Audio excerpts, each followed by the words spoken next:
The crystal chandeliers of the Richmond Hotel ballroom cast expensive light over expensive people pretending to care about affordable housing.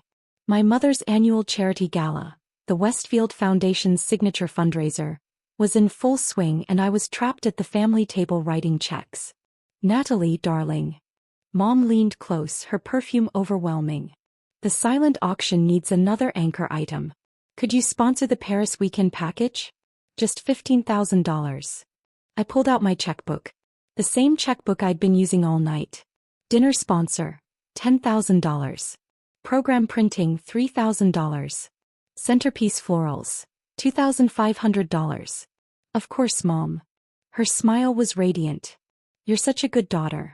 Not like some people who forget where they came from." Across the table, my brother Jason smirked into his wine. He'd contributed exactly nothing to tonight's event, but he'd given the welcome speech about our family's legacy of giving back. Our mother's legacy, technically. She'd founded the Westfield Foundation 20 years ago, built it into Richmond's premier housing charity, and used it as her social crown jewel. I signed the check and handed it over. Mom didn't even look at the amount, just tucked it into her evening bag with the others. "Oh, and the scholarship fund is short this year," she continued. "Maybe another $20,000? You know how important education is." I knew. She told me every time I'd asked for college money and been told the foundation needed it more. I'd worked 3 jobs to get through state school while the Westfield Foundation scholarship, funded partially by my high school graduation money, sent someone else to Yale. "I'll transfer it tomorrow," I said quietly. My phone buzzed. A text from my lawyer.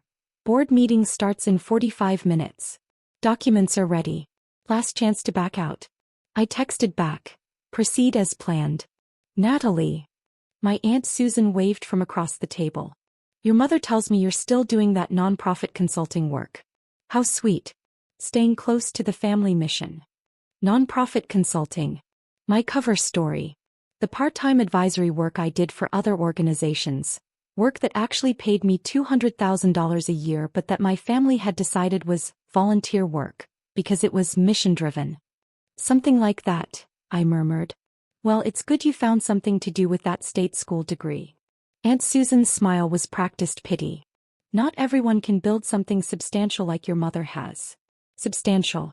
The Westfield Foundation had $8 million in assets and housed approximately 40 families a year. My foundation, the one they didn't know existed, had $47 million in assets and housed 300 families annually across 5 states. But I'd learned years ago not to correct them. The MC took the stage. "Ladies and gentlemen, Westfield Foundation's founder and president, Catherine Westfield." My mother glided to the podium like she owned the room. Which technically she did. The foundation rented this space using donor money for $50,000 a night because presentation matters. "Thank you all for coming," Mom began. "Tonight we celebrate 20 years of changing lives through affordable housing. 20 years of putting families first. 20 years of the Westfield difference." I checked my watch. 30 minutes until the board meeting. "I'm proud to announce that this year, we've raised $1.2 million for our programs." Applause thundered through the ballroom. I did the math automatically. Operating expenses would consume $400,000 of that. Administrative salaries, including Mom's $180,000, would take another $300,000. Actual housing assistance?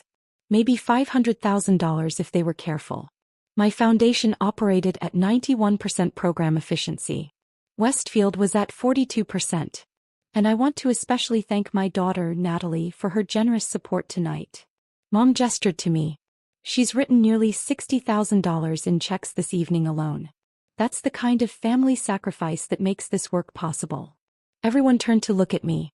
Approving smiles. Appreciative nods. Poor Natalie, spending her modest consulting income on Mom's charity. How dutiful. Jason leaned over. "You know she's just going to ask for more next month, right? You're her personal atum." "I know," I said quietly. "So why do you keep giving?" "Because in 15 minutes it wouldn't matter anymore." The board meeting was in the hotel's executive conference room. I arrived as my mother was still accepting congratulations in the ballroom, slipping away quietly while she worked the crowd. 7 board members sat around the mahogany table. 6 of them I'd carefully recruited over the past 18 months. The 7th, my mother's best friend Linda, looked confused about why she'd been called to an emergency meeting during the gala. "What's this about?" Linda demanded as I entered. "Catherine doesn't know about this meeting." "No," I said calmly, taking a seat. "She doesn't." My lawyer, David Chin, opened his briefcase. "Ladies and gentlemen, thank you for gathering on short notice.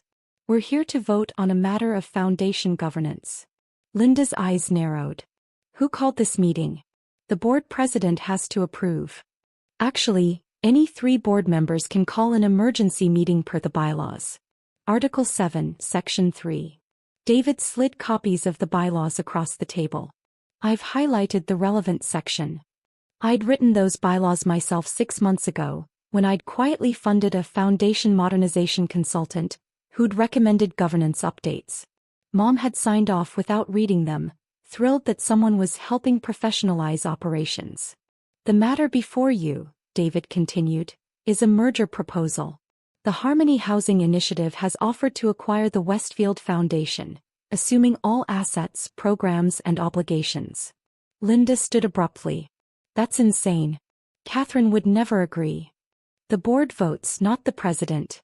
That's also in the bylaws." David remained calm.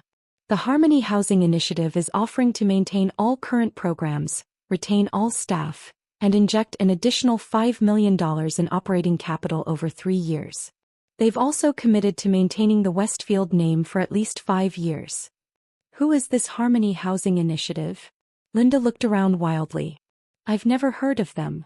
"They're a regional affordable housing foundation operating in 5 states with $47 million in assets and an operating efficiency of 91%. David pulled out more documents. "They've provided complete financial disclosures, program evaluations, and transition plans. Everything is in your packets." I watched the other 6 board members, all people I'd carefully cultivated relationships with over the past year. All people who'd grown quietly frustrated with my mother's inefficiency, her focus on galas over housing, her administrative overhead, her resistance to change. Board member Patricia spoke first. "What happens to current leadership?" "Catherine Westfield would be offered a position as senior advisor at $75,000 annually. Reduced responsibilities, maintained dignity, continued involvement." David glanced at me. "The new president would be Natalie Westfield." Linda's face went white. "Natalie?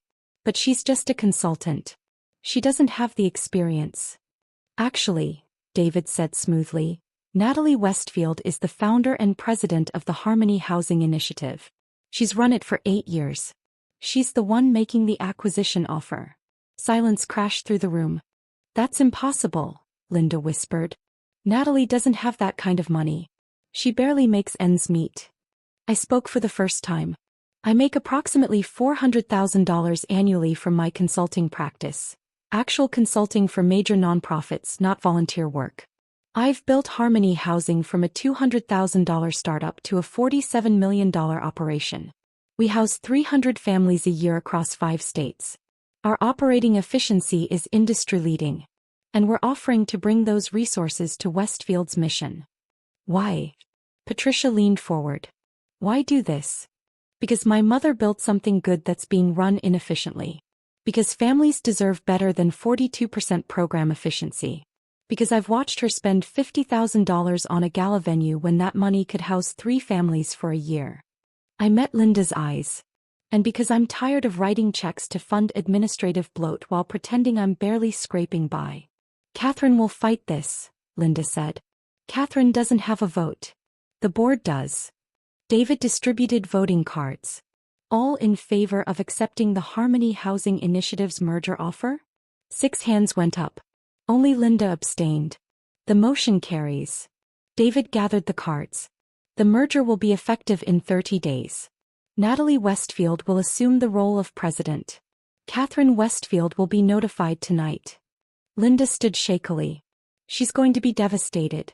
This foundation is her entire identity." "Then maybe," I said quietly, "she should have run it better."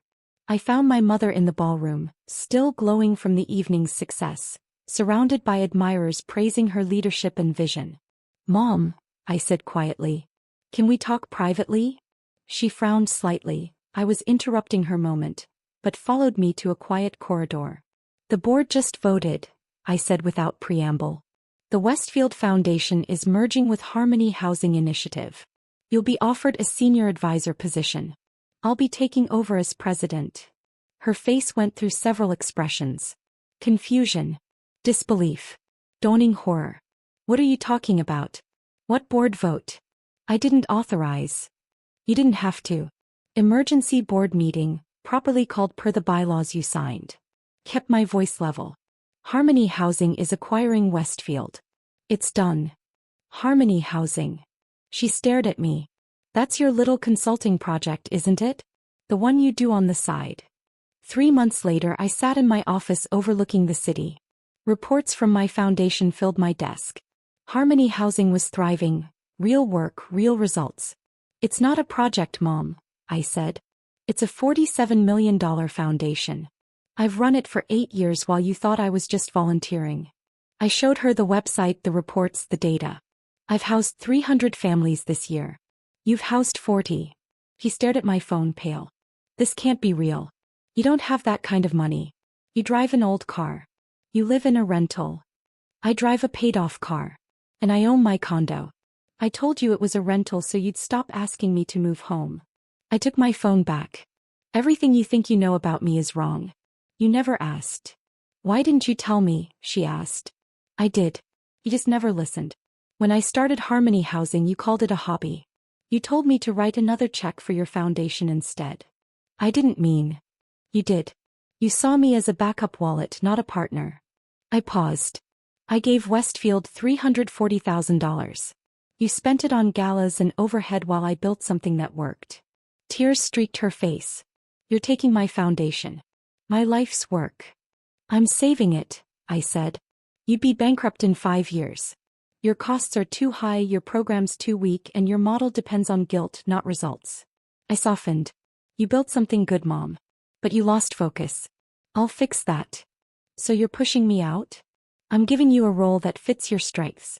You're great at fundraising, bad at management. You'll do what you're good at. I'll handle the rest. She wiped her eyes. Everyone will know. They'll know I failed. They'll know Westfield merged with Harmony Housing. They'll know we helped more families. That's what matters, isn't it? She had no answer. 30 days later, I stood in our new office. Harmony Housing Richmond. New systems. New culture.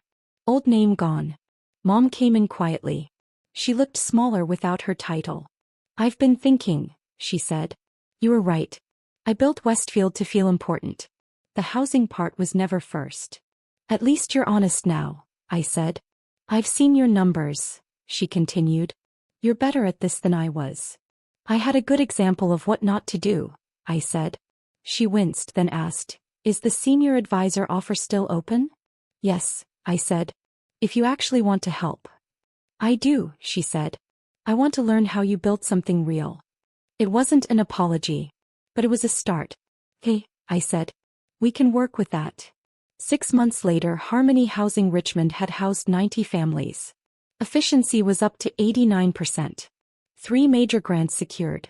Mom came to work 3 days a week. She did real fundraising now. No galas, no pretense. We weren't close, but we were building something real. Looking at the family placement board, 90 families with homes, I felt proud. Some people build foundations to feel important. I built one because housing matters.